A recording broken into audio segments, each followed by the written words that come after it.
이래요, 동양.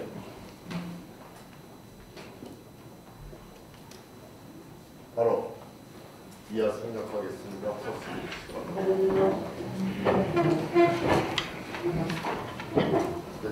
예. 오늘 네 번째 국민경청 최고위원회입니다. 유성엽 최고위원께서 유성엽 최고자리에 최경환 최고관이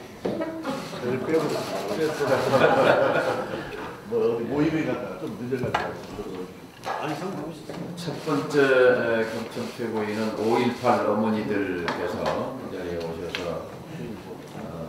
5.18 망한 사태와 관련한 광주의 분노를 표현해 주셨고, 지난주에는 미세먼지 문제와 관련해서 전문가들과 국민의 소리를 듣는 경청 최고위가 있었고, 오늘은 대학 시간 강사법 취지는 좋은데 이게 법과 또 현실 사이의 괴리 속에서 오히려 강사 대량 해고 사태와 수강 신청 대란 사태로 이어지는 이런 부작용과 관련해서 직접 그동안 시간 강사 분들의 법적 지위와 처우 개선을 위해서 노력해 오신 우리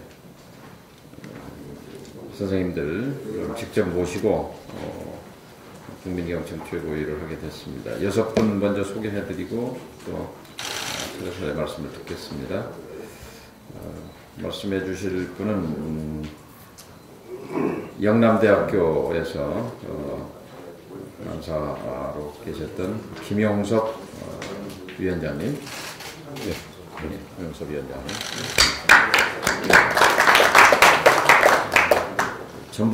경북대학교의 임순광 강사위원장님,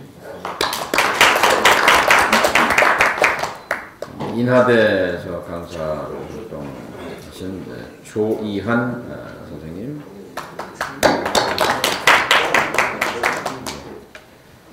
부산대학교의 강사로 수석 부위원장이십니다. 이상용 선생님, 전남대학교의 박중열 선생님,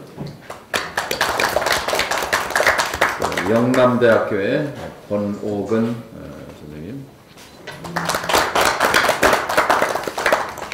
저는 민주평화당 대표 정동영이고요. 장병환 원내대표 함께하셨습니다. 유성엽 최고위원님 함께하셨습니다. 최경환 최고위원님 함께하셨습니다. 민영삼 최고위원이십니다. 윤영일 정책위장이시고, 조배숙 전 대표시고, 김광수 사무총장이십니다. 박주현 의원님이시고, 김정구 사무부총장, 당이 모두 함께 하고 있습니다. 그래서 말씀하실 텐데, 이제 저희가 10시에 또 국회 본회의가 시작이 돼서 압축적으로 한 45분 정도 이렇게 진행을 할까 합니다. 6분이니까 뭐 되게 핵심들이 압축되어 있습니다만 핵심 위주로 말씀을 해주시고, 첫 번째 김용섭 위원장님이 강사운동의 역사와 강사법 의미를 말씀해 주시겠습니다. 예, 위원장 김용섭입니다. 먼저 이런 자리를 마련해 주신 정동영 대표님께 중심으로 감사드립니다. 필요한 내용 자료를 통해서 이미 제시를 했기 때문에 이 강사운동이 시작된 지가 88년 시작이 됐습니다. 거의 30년 만에 지난해 이 강사법이 통과됐는데, 강사들을 살리기 위한 법이 오히려 강사를 죽이는 이상한 그런 현상이 벌어지고 있는데, 대학 강사도 강사 이전에 대한민국 국민입니다. 국민들이 다 누리는 이 권리를 교묘한 법망으로 또 그 핑계로 그 권리를 박탈하는 게 과연 정당한 행위인가 되묻고 싶습니다. 교육은 위촉을 하고 교권이 없는 상태로 방치를 한 세월이 40년이 넘습니다. 그리고 이 국가는 대학의 입맛에 맞는 그 법을 충실히 마련해 주었고 끊임없이 시대 상황에 맞춰 주었습니다. 이제 막 걸음마 수준에서 이 첫걸음을 내들고 하는 이 대학 강사들을 살리기 위한 이 강사법이 또 이 강사법을 무기로 대학들은 강사를 자르고 강사 제로 시대를 열겠다는 대학들 정말 감동적입니다. 교원 법정주의와 교수 추원율 100%를 지키지 않아도 또 재무 회계 부분이 엉망이어도 너무나 이 대학에는 관대한 국가기관들입니다. 그러한 대학과 국가는 강사들에게는 끔찍하리만큼 지독하게 대합니다. 그래서 노동 현장의 해고는 죽음이라는 외침이 있는데 대학 강단에 서기 위해서는 적어도 20년 내지 25년 이상의 그 교육과 수학연화를 거쳐야 설 수 있는 대학 강단입니다. 거기서 학생들을 가르치는 강사들을 해고하는 것은 죽음 이상의 의미이고, 즉 학문의 사망 선고고, 학문 후속 세대의 단절이고, 또 도래할 미래사를 암흑시하게 몰아가는 그런 일임에 틀림없습니다. 그래서 강사를 살리기 위한 강사법이 강사들에게 더욱이 그 가족들에게 감동을 안겨주는 법이 될 수 없는가 반문하고 싶습니다. 그래서 신분 보장과 고용 안정, 이 처우 개선이라는 핵심 과제를 가지고 이 통과된 고등교육법 일부 개정안 일명 강사법입니다. 그래서 강사 문제는 강사들만의 문제로 끝나는 것이 아님을 인지하시고 어쨌든 그 대표님뿐만 아니고 여러 최고위원님들이 이 강사법에 대해서 좀 세심한 그런 관심을 좀 기울여주시면 감사하겠습니다. 네. 김영섭 위원장님 말씀 들었고요. 오늘 오후 1시에는 국회의원회관에서 주최가 어떻게 되죠? 강사법 토론회가 예, 대회에서 토론회가 오늘 있습니다. 두 번째로 강사제도 개선협의회와 강사법 국회 통과 이후 국회와 정부의 역할에 관해서 경북대학교 임순광 전 위원장님. 예, 모처럼 정동영 대표님 이렇게 됐는데요. 12년 전에 국회 건너편에서 만나서 간담회를 한 적이 있습니다. 정동영 대표님하고. 그때 이제 우리들 명성을 할 때였는데 이제 강사들, 특히 비정규 교수들의 그 처우를 개선하기 위한 어떤 그 정책이 필요하냐라고 찾아오셔가지고 그때 박영선 의원도 계셨고 그래서 한 1, 2조 원 정도 종부세를 내면은 되겠다라는 답변까지 그때 받았었는데 그 이후에 이명박 그 대통령이 집권하고 난 뒤에 이상한 법이 만들어졌습니다. 원래 취지와 다른. 그게 현재 문제가 되고 있는 유해강사법인데요. 그 유해강사법의 독소 조항 때문에 이 시행을 막고 새로운 법을 만들어야 된다라고 지금 옆에 계시는 유승엽 의원님 찾아다니면서 국회 교육이 계실 때 부탁도 많이 하고 해서 막아냈습니다. 막아내고 그 결과물로서 개선된 강사법을 이번에 이루어냈는데 이 이루어내는 과정이 굉장히 중요했습니다. 대학과 국회에서 추천한 전문가들 그리고 강사 측들의 대표들이 모여서 18차례에 걸쳐가지고 6개월 동안 회의를 해가지고 사회적 합의를 이루어낸 그런 개선 강사법 그리고 시행령 초안까지 만들어냈는데 문제는 이 법을 아무리 좋은 취지를 가지고 괜찮은 내용으로 만들어내어도 대학들이 이것을 이제 악용을 해서 꼼수를 부리고 또 비용 절감을 위해서 강사들을 해고하고 학생들의 강좌를 줄여서 수업권을 박탈하는 이런 문제가 지금 야기되고 있는 것에 대해서 미리 우리가 협의에서도 예측을 하고 국회에서는 관련되는 예산을 충분히 통과시켜달라. 그리고 교육부는 정부는 대학들이 그런 꼼수를 부렸을 때 페널티를 준다든지 또 잘하고 있을 때는 오히려 인센티브를 준다든지 이런 정책적인 배려를 해달라. 그리고 어떤 법이 시행되더라도 서서히 피해자는 나올 수밖에 없기 때문에 그 피해자들을 구제하기 위한 여러 가지 다양한 장치들을 마련해달라. 그런 내용들 상당 부분이 사실은 협의 과정에서 있었습니다.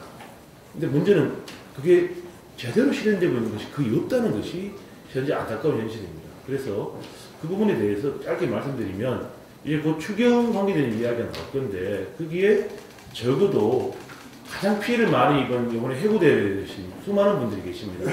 이분들은 지금 퇴직금도 못 받고요. 국민연금도 사실 받아봐야 직거리만큼 나올까 말까 이런 수준인데 아직 몇십 년 또 기다려야 되죠. 그러니까 이분들에 대해서 적어도 그동안 고등교육에 기여했는 고등교육 기여금이라는 제도를 만들어서 한시적으로는 좀 지원할 필요가 있고, 그리고 저희들은 여러 군데에서 강의를 하는 경우가 많은데 퇴직급여법은 한 군데에서 하는 일만 가지고 따지게 되어 있습니다. 이 법 자체가 좀 문제가 있거든요. 이 법도 좀 개정해달라 그런 얘기를 드리고, 그리고 경력이 단절된 강사들은 사실 강의를 안 하면 설 자리가 별로 없습니다. 그럼 이런 분들도 연구를 열심히 하시는 분들이 많이 계시니까 경력 단절 강사에 대한 연구 지원 사업을 신설해달라 이런 얘기들을 좀 할 수 있고, 학교가 좀 다양한 강좌를 개설했을 때 대학 혁신 그 역량 강화 사업이라든지 각종 대학 재정 지원 사업에서 좀 이득을 볼 수 있도록 해준다면 빠른 시일 내에 많은 그 강좌가 좀 복구가 되고, 특히 2학기로 예정되어 있는 강사법 시행 해고대란을 좀 막을 수 있지 않을까, 또 학생들의 수강 신청 대란을 막을 수 있지 않을까, 그렇게 좀 제안드리고요. 마지막으로 대학 안에서만 문제를 풀 게 아니라 이 강사들이 가지고 있는 수많은 역량들을 대학 바깥에서 국민들과 나눌 수 있는 기회를 달라. 이것이 이제 공익형 평생 고등교육 사업입니다. 이 공익형 평생 고등교육 사업은 대학 강사제도 개선 협의회에서 제가 제안을 했고 다 동의를 해서 교육부가 받았고 기재부도 받아서 국회로 넘어갔던 사안입니다. 근데 마지막 예결위에서 이제 이상하게 밀실에서 이렇게 최종 정리가 되면서 다 통째로 날아가 버렸거든요. 이런 것을 좀 복원해달라. 그런 부탁 말씀을 드리고 싶습니다. 이상입니다. 네. 세 번째로 분노의 강사들 그 단체 이름이 성격을 말하고 있습니다. 분노의 강사들 대표시죠. 이나대 조희연 교수님. 네,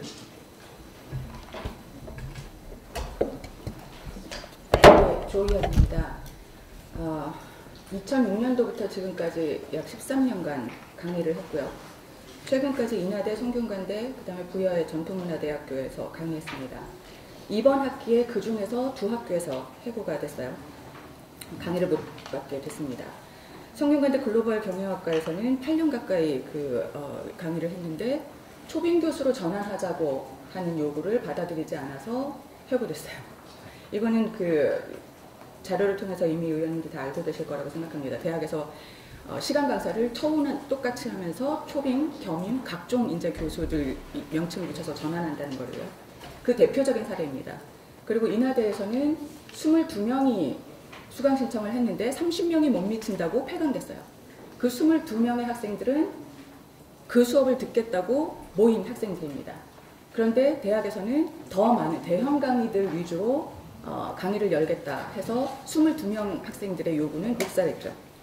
어쨌거나 저는 이번 학기에 본의 아니게 두 학교에서 해고가 되면서 여기서 분노의 강사들 일원으로 해고된 다른 분들은 강사법 관련해서 좋은 얘기를 해주실 것이고 당장 해고된 강사들을 위해서 뭔가를 해야 된다라고 하는 말씀을 드리려고 왔습니다. 첫 번째 요구 조건은요, 구조조정을 멈추도록 하기 위한 어떤 대책을 마련을 해야 됩니다. 대학들이 계속 이런 식으로 강사법을 전후해서 구조조정을 실시하고 있는데 지원금 축소나 아니면 인센티브나 이런 것들을 통해서 사실은 그것들을 멈출 수 있을 거라고 생각합니다. 두 번째는 해고된 강사들을 위해서 구체적인 대책을 내놔야 됩니다. 지금 조금 전에 임순강 선생님께서도 말씀하셨지만 예를 들면 실업수당 같은 경우도요. 1년에 한 학기만 강의하는 사람들 같은 경우는 실업수당을 받을 수가 없고요. 강의하던 모든 학교에서 동시에 해고가 돼야 실업수당을 신청할 수 있습니다. 그러면 한 학교만 다니게 돼도 실업수당을 받을 수가 없어요. 지금 제 주변에는 한꺼번에 다니던 세 학교에서 모두 해고되신 선생님이 계시는데요. 어디 맥도날드 일자리 알아보러 다니고 계세요. 근데 이미 손목 같은 데 류마티스 있어서 그 일 하는 것도 쉽지가 않습니다. 퇴직금도 문제입니다. 10년 넘게 일을 해도 퇴직금이 없다는 걸 여기 계신 분들은 상상을 하실 수가 있는지 모르겠어요. 제가 다니던 인하대학은 시간 강사 계약을 4개월씩 합니다. 6개월씩도 아니고 4개월씩 계약을 해요. 그러면 4개월 계약하고 끊어졌다 또 4개월 계약하고 이런 식으로 가면 연속 1년 계약을 못하기 때문에 퇴직금 받는 기준 조건에 못 미친다고 해요. 어떻게 제가 13년을 인하대학에서 일을 했는데 13년 동안 그것도 전문가로서 강의 전문가이자 그 분야 전문가로 강의를 했는데 이렇게 말도 안 되는 대우를 받을 수가 있는지, 한순간에 너희 필요 없으니까 나가라 라고 하는 식으로 내쳐질 수 있는지, 아무런 후속 대책도 없는지, 이건 너무나 기가 막힌 일이죠. 경력을 인정하라. 이 부분도 굉장히 중요합니다. 처음 시작하는 사람이나 저처럼 10년 넘은 베테랑 강사나 시급이 똑같아요. 그렇다면 일을 하시겠습니까? 저희는 전문인이고요. 자신이 10수년간 공부한 분야에서 강의 스킬과 연구 성과 등 그 어떤 것에도 강의 경력을 인정받을 수가 없습니다. 교수가 될 희망도 없이 이대로 살아가라고 하는 것이 정당화될 수가 없습니다. 세 번째는 각 학교별, 그 다음에 전임교수 숫자 전수조사 하실 수가 있을 겁니다. 그래서 전임교수원 수를 OECD 평균 수준으로 확보하라는 게 요구입니다. 대학의 각 학과 전임교수 숫자를 전수조사해 보시면 깜짝 놀랄 겁니다. 제가 다니던 인하대학교의 미술과에서는요, 전체 학생이 120여 명 가까이 되는데 전임교수가 2명이에요. 이런 과가 사실은 대부분입니다. 이게 말이 안 되는 숫자죠. 교수가 정년퇴임을 해서 나가면 그 다음에 그 자리를 뽑질 않아요. 우리가 소위 말린다라고, 그 자리를 말린다라고 용어를 쓰는데 그 자리를 말려버리고 그 다음에 이제 비정규 교수로 돌리는 거죠. 그런 식으로 대학은 인건비를 줄여왔고 그렇게 해서 쓰던 대학 강사들을 해고를 하는 거죠. 전임들은요, 강의평가가 형편없어도 잘리지 않습니다. 그런데 비정규 교수들은 강의평가 나쁘면 바로 잘려요. 그러니까 언제나 수업은 최고로, 최대한 열심히 잘한다고 자부를 합니다. 하지만 대우는 너무나 다르죠. 네 번째는 사립대의 강사료를 국립대 수준으로 인상 등 최소한의 생계보장을 하라는 요구입니다. 사립대 강사료가 얼마인지 여기 계시는 분들 잘 모르실 거예요. 사립대 강사료 평균 임금이 시간당 5만 원입니다. 이렇게 얘기해도 잘 모르시겠죠? 교수들이 책임 시수가 9시간인데요. 만약에 시간 강사가 9시간 강의를 한다고 했을 때 한 달에 받을 수 있는 돈이 120만 원이에요. 그 돈 갖고 결혼하고 애 키우고 살아가실 수 있겠습니까? 그러면 한 달에 최소한 300만 원을 벌려면요, 22시간, 3시간, 4시간 이렇게 강의를 해야 돼요. 평균을 받는다고 했을 때 평균 3만 원 받는 교수들도 많아요. 그러니까 그 강사들도. 불행히도 한 학기에서 9시간을 강의할 수 있는 사람도 많지가 않습니다. 요즘 같은 경우에 강의 자리 없다고 해서 한 강좌씩 이렇게 분산해서 나눠줘요. 운 좋으면 6시간 강의합니다. 그러면 또 다른 학교에 가서 강의 찾아야 되죠. 그나마 인맥, 학맥 있어서 전국을 돌아다닐 수 있는 강사는 그 강의 이상을 하기도 해요. 하지만 그 돈으로는 생활할 수가 없죠. 그게 너무나 지겨워서 매 학기 업그레이드 시키고 돈도 못 받으면서 방학 내내 연구하고 강의 내용 바꾸고 책 쓰고 누가 시키지 않아도 학생들 면담하고 이렇게 하면 어떻게 될까요? 예, 과로사입니다. 우리는 공부하는 사람이라는 정체성 따위 가질 수가 없어요. 말 그대로 지식 보따리 장사만 하는 거죠. 보따리 안에는 늘 팔던 것만 팔아야 돼요. 왜? 시간이 너무 없어요. 전국을 다니기도 바빠요. 극소수의 사람만 교수가 될 수 있다면 강사들도 비정규직으로 인간적 품위를 유지하면서 살 수 있도록 해야 됩니다. 어차피 모든 사람이 교수가 될 수 없다면 대학은 비정규 교수들을 유지해야 되고 써야 되고 비정규 교수들도 교수와 같은 그런 마땅한 대우를 해주는 게 전 당연하다고 생각합니다. 같은 노동에 같은 임금을 지급하라. 이게 저희의 요구입니다. 감사합니다. 네. 다음은 이상용. 이상용입니다. 강사법 시험 입법 때 정상적으로 하면 올 1월부터 시행이 되었어야 하는데 정부와 대학 측에서 준비기간이 필요하다고 해서 8월부터 시행하기로 했다고 들었습니다. 그런데 정부는 나름대로 열심히 준비를 하고 있는 편입니다. 이제 강사법이 시행되기 위해서 시행령을 만들어야 하고 또 강사 규정과 관련된 매뉴얼도 만들고 해야 하는데 이 만드는 과정도 강사법을 만드는 과정과 똑같이 사회적인 합의를 통해서 도출하려고 정부에 대를 쓰고 있습니다. 아주 귀한 기회가 되는 셈인데요. 대한민국에서 사회적인 갈등이 있을 때 이렇게 갈등 당사자들이 모여서 서로 협의를 하고 합의를 해서 그 갈등을 해결해 나가는 건 대한민국에서 상당히 보기 드문 사례입니다. 이 귀한 사례들을 열심히 살려나가야 하는데 대학은 어떤 준비를 하고 있냐면 8월 강사법 시행을 앞두고 강사들을 자르고 있습니다. 강사의 신분을 안정시키고 고용을 안정시키고 처우를 개선하자고 만든 법을 정면에서 거부를 하고 있는 것입니다. 강사를 자르는 것만으로도 부족해서 학생들의 수업도 없애버리고 있습니다. 심지어는 8월부터 이 강사법의 적용을 받는 강사들이 대한민국에 나타나게 될 텐데 그 꼴을 보기 싫었던지 단연 계약이라고 하는 걸 추진을 하고 있습니다. 지금 현재 3월에 계약을 맺는 시간 강사들을 강사법의 적용을 받지 않는 시간 강사로 만들기 위해서 1년, 2년, 3년씩 이렇게 단연 계약을 추진을 하고 있습니다.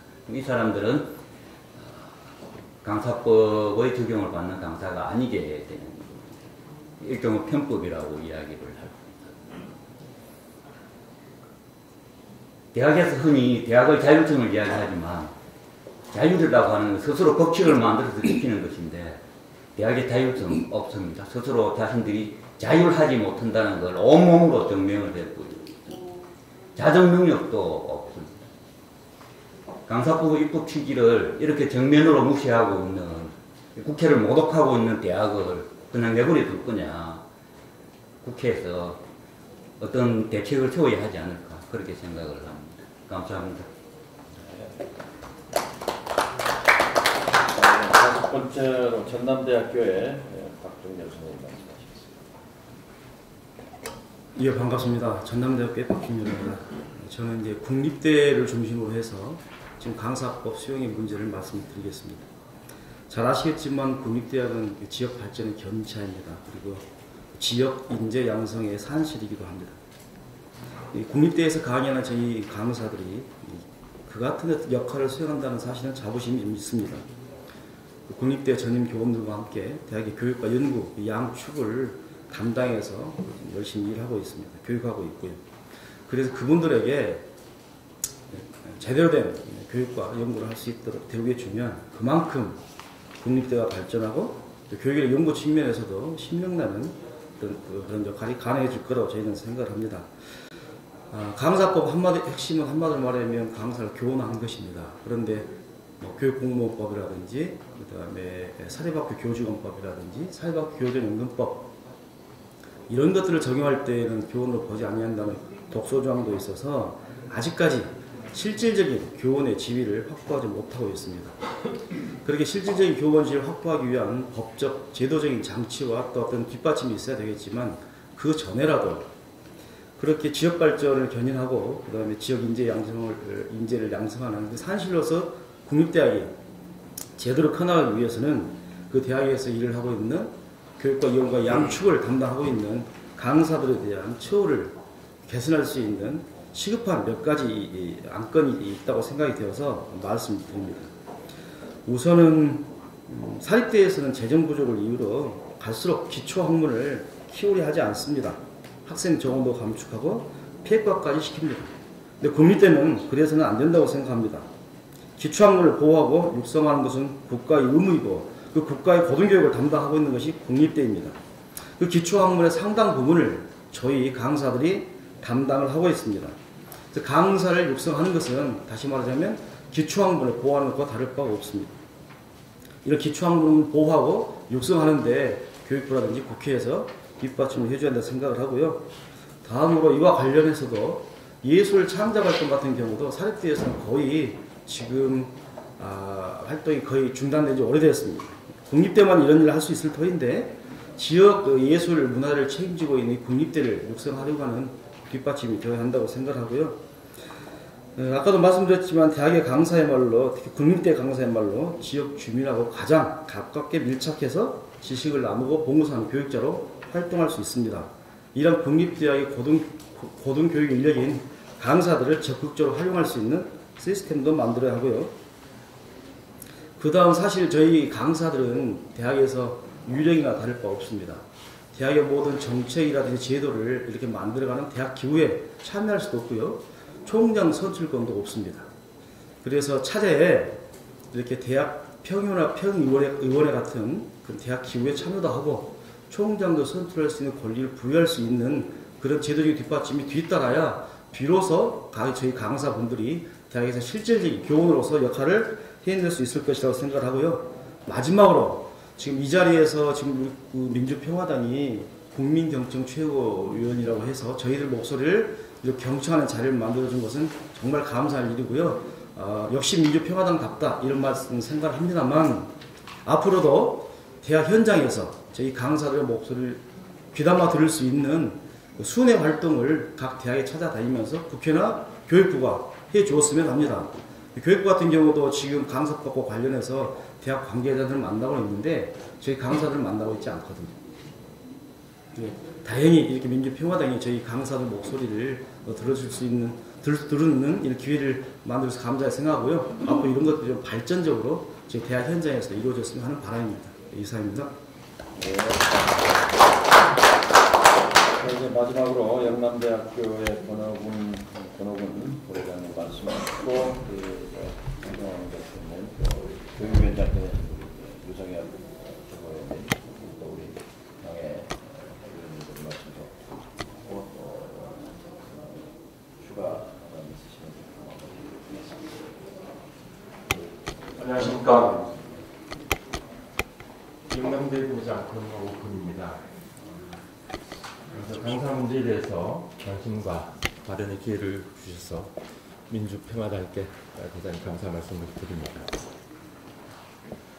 저는 사립대학의 강사법 수용 문제에 대해서 일단 두 가지 질문을 드리겠습니다. 하나는 재정 문제고 하나는 교육과정 운영의 문제입니다. 우선 재정 문제와 관련해서 대학들은 재정이 열악하다 이렇게 얘기를 하면서 이 강사법 시행과 관련해서 지금 현재 대량 회고를 하고 있습니다. 참고로 국회에서 통과된 288억 중 2019년 강사에게 주어진 형태 그리고 사립대에 주어진 형태가 217억으로 그렇게 이해를 하고 있습니다. 그 돈은 뭐 방중임금이라든가 그런 부분에서 턱없이 부족한 부분입니다. 그래서 아까 윤수광 위원장께서 이제 말씀을 하셨는데요. 일단 민주평화당 쪽에서는 추경 예산을 편성할 의향이 계신지 꼭 묻고 싶어요. 장기적으로는 교육 공공성 확보와 그리고 또 저희 같은 그런 어떤 문제를 해결하기 위해서 고등교육 재정교부금법을 제정할 의향이 있는지 일단 재정 문제와 관련해서 묻고 싶습니다. 그리고 두 번째로 사립대학교 교육과정 운영 문제에 대해서 실상과 문제를 질문드리겠습니다. 강사법 시행 시점에서 사립대학들은 개설 강좌와 졸업학점 축소, 그리고 전임교수 과다 시수 배정, 대형 강좌와 사이버 강좌 확대 등의 비교육적인 교육과정 운영을 지금 현재 사용하고 있습니다. 이 중 저는 전임교수 과다시수 배정의 문제에 국한해서 살펴보겠습니다. 고등교육법 시행령 제6조 교원의 교수 시간은 교원의 전임교원이죠. 교수 시간은 매주 9시간을 원칙으로 하고 있습니다. 그런데도 불구하고 Y대학교를 비롯해서 대부분의 사립대학은 현재 상당수 전임교원들이 이 강사법 시행과 관련해서 2019년 1학기에 이미 매주 20시간에서 많게는 약 30시간까지 강의를 하고 있습니다. 저는 이를 통해서 이미 강사 구조조정, 즉 해고를 했다고 생각을 합니다. 한 명의 전임교수가 20시간만 한다면 우리 맞물려 있는 시간 강사는 2명에서 4명 정도가 해고되는 실정입니다. 그리고 또 교육적 문제로 이 결과 교수들은 과다한 수업으로 인해서 연구와 학생 지도에 애로가 있을 것이며 곧 학생들의 학습권뿐만 아니라 기본권인 국민들의 교육권을 침해하는 것이라고 생각을 합니다. 물론 이에 대해서 저희들 노동조합 측에서는 학교 측에 문제를 많이 제기를 했습니다. 문제를 제기하면 학과의 자율성이다라고 얘기를 하면서 돌리고요. 학과의 문제를 제기하면 교수의 자율성이니까 어쩔 수 없다 이렇게 얘기를 합니다. 우리는 또 교육부의 문제를 제기하면 교육과정 운영은 전적으로 대학의 자율적 판단에 의해서 이루어진다 이렇게 얘기를 하고 있습니다. 그래서 아주 소극적으로 내지는 책임을 회피하는데요. 이 점에서 질문을 드리겠습니다. 이 문제는 교수, 학과, 대학 그리고 교육부 수준에서 현재 해결되기가 어렵다고 생각을 합니다. 국회가 그리고 이 자리에 계신 민주평화당 의원님들께서 정말 어떻게 보면 해결할 수 있는 그런 문제라고 생각합니다. 전임교원 과다실수 배정 문제와 같은 교육과정 운영에 대해서 법의 정신이 충실히 집행될 수 있도록 민주평화당 의원님들께서는 교육부와 대학에 조사, 수정 공고, 감시, 그리고 감사, 그리고 제재를 할 수 있도록 해 주시면 좋겠습니다. 이로써 질문에 대신하겠습니다. 감사합니다.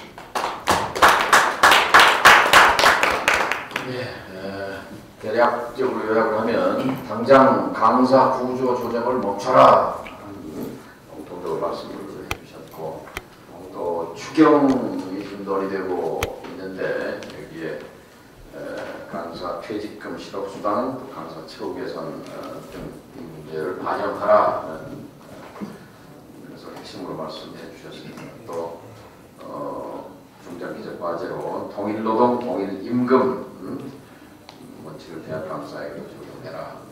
사립대 강사를 국립대 수준으로 올려라 말씀해 주셨고 전임 교수에 대한 전수조사, 실제조사를 통해서 전교원을 OECD 수준으로 확보해라 등 긴급하고도 또 근본적인 말씀들을 해주셨습니다.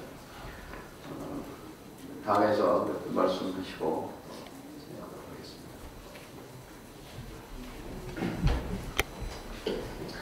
네, 정말 간절한 말씀 잘 들었습니다.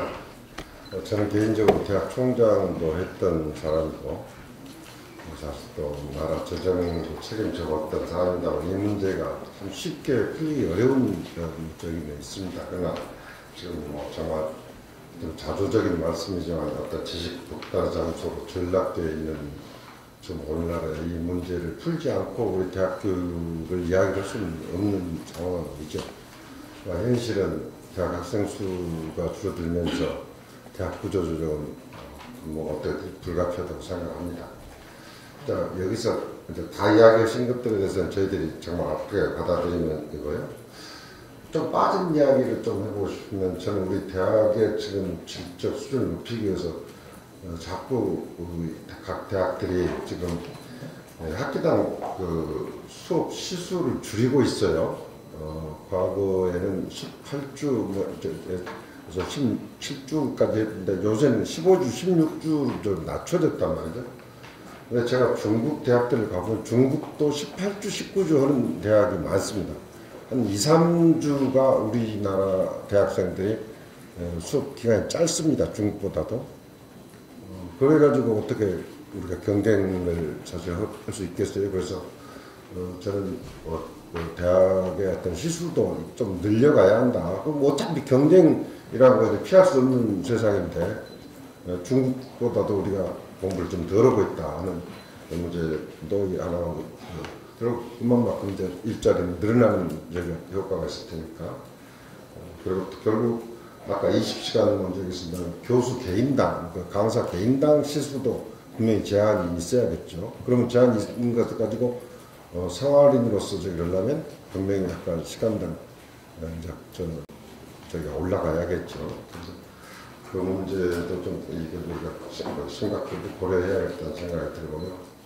제일 문제는 이제 재원 문제고 저희들한테 질문도 주셨습니다만 결국 두 가지죠. 고등교육 왜 수익자인 그리고 학생들이 내는 부담은 결국 뭐 학부형 부담도 되고 아니면 향후 결국 좀 그게 뭡니까 신용불량자가 되는 이제 문제도 나옵니다만 어쨌든 지금 특히 사립대학 중심으로 거의 지금 10년간 수업료가 지금 동결되고 있는 문제가 대학 입장에서 본다면 그러니까 자꾸 편법으로 어쨌든 줄이는 걸 하게 만드는 적이기도 하죠. 그러면 고등교육 교부금도 저희들한테 질문을 주셨습니다만은 고등교육 교부금이냐 뭐 지금 그 초등교육처럼 또 대학교육도 결국 무무교육이 되는 거냐 뭐 이런 적이 있습니다만 어쨌든 대학에 대한 정부의 재정 지원을 늘리는 방안하고 수익자 부담을 늘리는 방안 이 문제에 대해서 어쨌든 간에 근본적으로 좀 고민을 해야 한다. 좀 이런 식으로 계속 10년째 동결만 해가지고는 뭐 어떤 다른 해답이 안 나온다 하는 문제에 대해서 뭐 정부는 물론이고 국회 차원에서 심각한 좀 고민을 하겠다는 말씀을 드립니다. 아마 지금 이제 생각 같아서는 일반 기업체 민노총 노조원들처럼 나서고 싶은 생각이 굴뚝 같으시겠지만 또 어쩌면서는 책임 있는 어떤 지식인으로서 그렇게 할 수도 없는 지금 정말 안타까운 상황을 잘 이해합니다. 그러나 어쨌든 간에 강사에 대한 근로 조건 내지는 처우 개선 없이 우리 대한민국의 대학 교육의 질을 높일 수는 없다. 그럼 심각하게 역시 우리가 좀 사회적으로 우리 공론화를 해서 지금 해법을 모색해야 한다고 생각하고 그런 부분에 대해서 저민주평화당도 적극 여러분들과 협조를 해나가도록 하겠습니다. 추경에 반영 요구를 하는 건 어떻습니까? 기본적으로 아까 말씀 잠깐 어떤 문제 하셨는데 지난번 그 작년 말에 예산 그 심의 때 그 논의가 되다가 아마 그 상임위 차원에서 이야기가 됐었던 것이죠. 되다가 그 결국은 이제 아마 재정 당국에서 안 받아들였기 때문에 그 날치기 처리하면서 지금 반영이 안 됐다고 생각합니다만은 이 이제 추경적이 한다면 이 부분이 제도가 사실은 또 가치적이가 돼야 합니다. 이건 돈만 가지고 되는 적이 아니고 아까 말씀하신 여러 가지 한 것은 예를 들어서 강사의 아까 법적 지위 문제라거나 노동 조건에 관한 기준이 있어야 이게 집행이 되기 때문에 이건 저는 수용만 해갖고 돈만 가지고 이건 되는 문제, 집행할 수 있는 문제는 좀 현재는 아니다고 생각을 합니다. 그러나 결국 간접적인 지원이 되겠죠. 결국 대학의 지원을 하고 대학이 이제 그런 조건을 받아들여서 푸는 이제 이런 방식이 돼야 할 텐데 그 부분에 대해서는 뭐 우리가 좀 여러 가지 좀 더 논의를 좀 해봐야 할 것 같습니다. 교육위원장께서.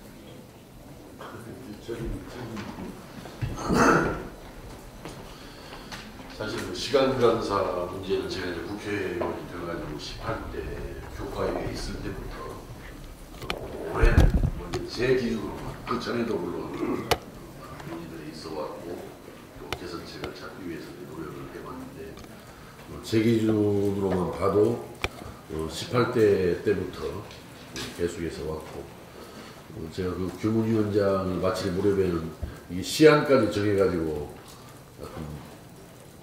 각 주체들, 이해관계 당사자들이 참여해서 논의해서 결론을 내자라고까지 해서 이제 그렇게 결론을 낼 수 있도록 저도 이제 위원장으로서의 그런 역할도 하고 했습니다만 뭐 이게 다 해결이 됐던 문제들입니다. 사실은 이게 학생들은 점차 이제 줄어들어가고 또 등록금, 반값 등록금으로 동결이 돼가지고 대학 재정은 갈수록 또 악화가 되는 그런 상황입니다. 또 이 사실은 시간 강사들 내에서도 이견이 있었잖아요. 어떤 분들은 현행대로 고쳐진 대로 가자라고 하는 분들도 있었고 또 어떤 분들은 또 고쳐서 가야 된다 해서 이제 논의도 있을 정도로 이게 결국은 참 풀기가 굉장히 어려운 그런 문제들이었고 근데 결국 그런 바탕에는 돈 문제입니다. 결국은 돈이 확보가 되면은 다 이게 해결될 수 있는 문제들이거든요. 어떤 형태든지 간에. 근데 이 대학 재정, 고등교육 재정을 이게 확보하는 문제가 쉽지 않아요. 저도 지금 고등교육 재정 교부금법을 당시 대표 발의도 해놓은 상태도 있습니다만 이 정부의 어떤 세출의 구조조정이 좀 필요한데 또 이게 세출의 구조조정이 용이한 게 아니거든요. 그래서 제 개인적으로도 아까 주신 말씀 중에 나왔지만 그 전임교원 수를 좀 충분히 확보해 주는 거 이게 좋은데 엉뚱한 일자리 창출한다고 다른 데 가서만 고민하지 법적으로 해야 될 자리가 마저도 제대로 확보하거나 충원하지 않는 이 정부의 어떻든 그 충분하지 못한 어떤 그런 태도나 진정성 없는 그런 문제들 접근, 일자리 문제 접근할 때 보면 그래서 그런 문제도 좀 우리 정부가 진지하게 고민할 수 있도록 해야 되고 지금 일자리 예산만 해도 매년 지금 3년 연속 20조 원이 넘지 않습니까? 20조 원이 넘는데 어떨 때 또 들어보면 그 돈 소화를 못 해가지고 돈 쓰라고 막 중앙에서 지시 내려와가지고 그거 어떻게 엉터리로 소화하느라고 아주 죽겠다라고 하는 보수하는 그런 공공기관들도 있을 정도로 그래서 뭔가 이게 국가 기본적으로 교육 재정, 고등교육 재정을 확보해 나가면서 이 돈 쓰는 것을 뭐 추경 확보도 중요하겠습니다만 이 돈 쓰는 문제들을 잘 조정해야 되지 않느냐 저는 이런 생각이고 민주당 홍영표 원내대표 그제 대표연설 보니까 우리가 그 덴마크식의 고용의 유연성, 안정성을 동시에 확보할 수 있는 방향으로 가기 위해서는 실업급여를 대폭 보완해야 한다는 그런 주장을 했어요. 덴마크 수준으로 가기 위해서는. 그런데 이제 그렇게 하기 위해서는 돈이 현재 우리가 실업급여 총액이 한 9조 정도인가? 9조 정도 되는데 26조 원이 필요하다. 덴마크식 실업급여 시스템으로 가서 노동의 유연성, 안정성을 확보하기 위해서. 그럼 결국은 그 추가적인 20조에 가까운 그 돈을 어떻게 어디에서 마련할 것이냐 이제 이런 문제에 우리가 봉착을 하는 문제이기 때문에 어쨌든 이 차제 지금 국가가 좀 세출에 대한 과감한 좀 구조조정을 이뤄가고 저는 가장 중요한 것은 이 공공 부분을 감축하는 거라고 생각합니다. 국민 세금을 더 걷어가지고 자꾸 접근하는 것보다는 그래서 이게 지금 단기적인 과제도 있고 중장기적인 그런 과제가 같이 병행이 되는 이런 문제이기 때문에 앞으로 좀 실태조사도 좀 우리가 더 정확하게 해 가야겠습니다만 오늘 이 주신 자료만 해도 대강의 뭐 문제 과제들이 다 열고 제시가 되어 있기 때문에 우리 민주평화당에서도 이런 문제들을 잘 정리해서 단기적으로 대처할 것, 또 중장기적으로 방안을 강구할 것 이렇게 잘 찾아나가도록 노력하겠습니다. 하여튼 그 어려움 속에서 고생하시는 데 대해서 먼저 위로 말씀 드립니다. 예, 정말 여성분들 말씀 듣고 보니까 너무 절절합니다. 절절하고 지금 저희가 어떤 그 대책이나 이런 것을 이렇게 속시간히 내지 못하는 것에 대해서 저희는 또 안타까운데 사실 여기 계신 분들이 얼마나 다급하고 절절하시겠습니까? 충분히 이해를 합니다. 그리고 오늘 이 자리는 사실 저희 갑질대책위원회에 지난번에 이 강사법 시행을 앞두고 해고되신 강사분이 민원을 제기하셨어요. 그래서 그분 사연을 듣다 보니까 이걸 우리가 그분 한 분의 문제가 아니라 전체적인 문제다. 그래서 사실은 오늘 1시에 저희들이 그 토론회를 준비하고 있고 또 임순광 그 회장님께서 발제를 맡으시게 됐고 또 이제 그걸 보고 우리 또 대표님께서 오늘 마이크를 빌려주면서 이걸 하면 좋겠다. 이제 이런 그 행사가 이렇게 된 것입니다. 근데 어쨌든 저희들은 그 좀 속도를 내는 게 중요하다고 생각을 하고요. 지금 아까 이제 추경 부분도 그 IMF 기획단인가요? 와가지고 최근에 엊그젠가 뭐 기자회견을 했는데 그 한국의 경제가 좀 순환이 안 되고 고통을 받고 있으니까 그 대기업 추격을 해야 된다 이런 얘기를 했어요. 그래서 그 저는 한국 정부가 일자리 하면서 그러면서 여기는 사실 그 논의 사각지대에 있는 거예요. 그리고 사실상 그 이것도 일자리 그 시각에서 좀 제대로 우리가 바라봐야 되겠다. 그리고 일자리가 최고의 복지 아닙니까? 복지 하는데 그래서 그런 차원에서 좀 관점을 전환하면서 저희들이 열심히 돕도록 하겠습니다. 네, 당에서 하셨는데 이중광 위원장님, 이것도 위원장님 말씀하시고. 궁금해하시는 분들이 많으세요. 국회 앞에서 농성하시고 있는 다른 당사노조하고 다 합의된 사항이고요. 이번에 우리가 같이 통과되는 부분, 그래서 관계가 좋습니다. 지금은 개정을 잘한 것이고요. 그리고 그 추경 관련돼 가지고 뭐 정부가 준비하는 게 있을 건데 아마 지난 예결위까지 올라갔던 상임위 통과해서 예결위까지 올라갔던 공익형 평생 고등교육 사업이라든지 사립대 우수강사 지원 사업 이런 부분들은 아마 다시 복원하기 위한 게 올라올 수 있습니다. 그러면 그때 이제 평화당에서 좀 이제 역할을 해주시면 어렵지 않게 갈 수 있지 않겠나 싶고요. 그리고 일자리에 있어서 이 정부가 일자리 정부라고 주장을 하면서 이 멀쩡한 일자리 뭐 10,000개 이상을 그냥 없애면서 이 대량 해고가 발생하고 학생들이 피해를 입게 되는데 어떤 일자리냐가 중요한 것 같습니다. 저희들이 뭐 고액 연봉을 요구하는 것도 아니고 적어도 강의하고 연구를 할 수 있는 기회를 계속 가질 수 있도록 해달라. 그래서 좀 더 다양한 강좌를 대학 안에도 열고 대학 바깥에도 열 수 있도록 해달라. 시민대학 개념으로 형태라도. 그리고 이제 연구를 이제 공익형으로 이렇게 연구를 하게 됐을 때 거기에 대한 지원 사업들을 이제 추가해주면 그러면 대학에서 한두 학기 정도 강의가 좀 없다 할지라도 또 다른 형태로 계속 공부하면서 사회에 기여할 수 있는 바가 있기 때문에 생활도 되고 그런 점을 조금 많이 신경 써주시면 고맙겠다는 말씀 드립니다. 네. 말씀하실 때 저렇게 의문나는 게 아니라 개정강사법 시행 이후 이런 엄청난 일들이 벌어지고 있잖아요. 정부 교육부나 여당의 태도 입장이 뭔지 좀 같이 설명을 좀 해주시죠. 미래책이나 민주당이나 정부의 입장을 들어보신 적이 있는지. 교육부하고는 이야기를 많이 했죠. 많이 했고요. 우리가 요구한 것도 많이 있는데 그 중에 일부분은 반영하려고 하고는 있는데 너무 더디고 구체화돼가지고 나오고 있지 않습니다. 가장 대표적인 게 이제 그 대학에서의 실태조사 현재 얼마나 구조조정이 많이 일어났는지 그것을 이제 지금 대학 혁신 역량 지원 사업 이런 돈이 들어가 있으니까 그걸 가지고 그러면 대학에 어떻게 인센티브를 주거나 페널티를 가할 것인가에 대한 구체적인 대책을 내놓으라고 했는데 고민하고 있는 수준이거든요, 계속. 그렇기 때문에 좀 많이 갑갑한 상황입니다.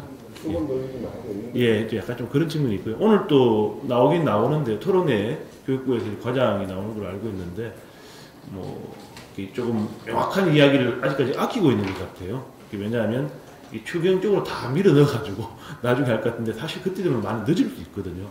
그래서 좀 빠르게 좀 속도를 내야 현실화될 수 있지 않을까 그런 생각을 하고 있습니다. 네.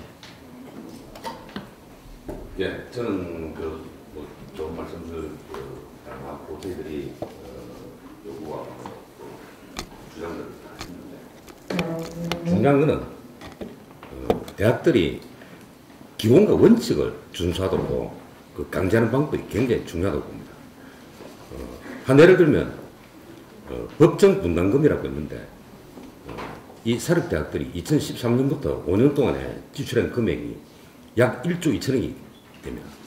근데 이 돈이 교비로 지출이 되거든요. 근데 그 돈을 엄밀히 따지면 교직원들 연금이나 이런 데 지원하는 돈인데 그거 넣어주면 안 되거든요.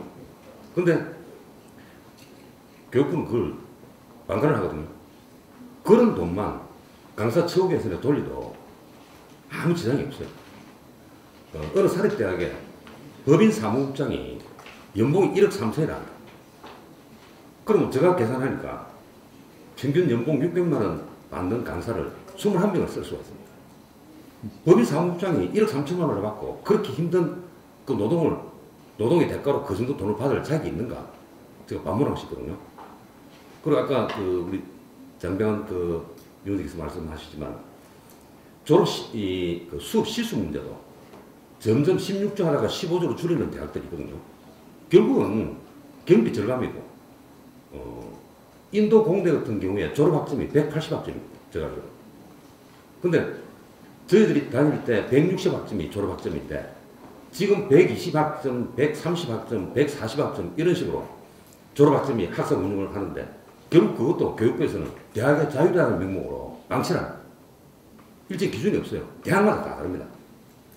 그래서 그런 부분하고 지금 강사법으로 인해서 지난해 통계가 약 7만 6천 명 정도의 그 강사들이 있었는데 이 강사법으로 인해가 8월 1일부터 시행인데 벌써 이번 1학기에 약 2만 5천 명 정도가 해고된 것으로 파악을 하고 있거든요. 그럼 이분들 기술학교는 가르치는 것밖에 없고 그 삶의 놀이터가 캠퍼스인데 차수를 변경해갖고 뭔가를 달리 배워가지고 그 삶의 방향을 정한다는 게 참 어렵습니다. 이런 부분을 우리 위원님들이 좀 깊이 고려해 주셔서 방향을 좀 찾아주시면 감사하겠습니다. 네, 또 하실 말씀이 더 많이 있으실 텐데요. 이따 1시에 바로 갑질대책위하고 민주평화연구원 교교정연방에서 국회에서 토론회 또 같이 말씀해 주시면 좋을 것 같고요. 저희가 또 10시 본회의가 있고 또 의결사항이 하나 있어가지고 일단 이거는 여기서 뵙도록 하겠습니다. 어떻게 보면 참 정의롭지 못한 나라의 한 증거가 오늘 교수님들 말씀을 통해서도 드러나는데 학생들에게 정의를 가르치는 시간 강사님들, 교수님들, 인간적 품위를 지킬 수 있는 그런 마땅한 처우가 주어져야 한다는 게 민주평화당의 생각이고 그것을 뒷받침해주기 위해 각 차원에서 노력하겠습니다. 감사합니다.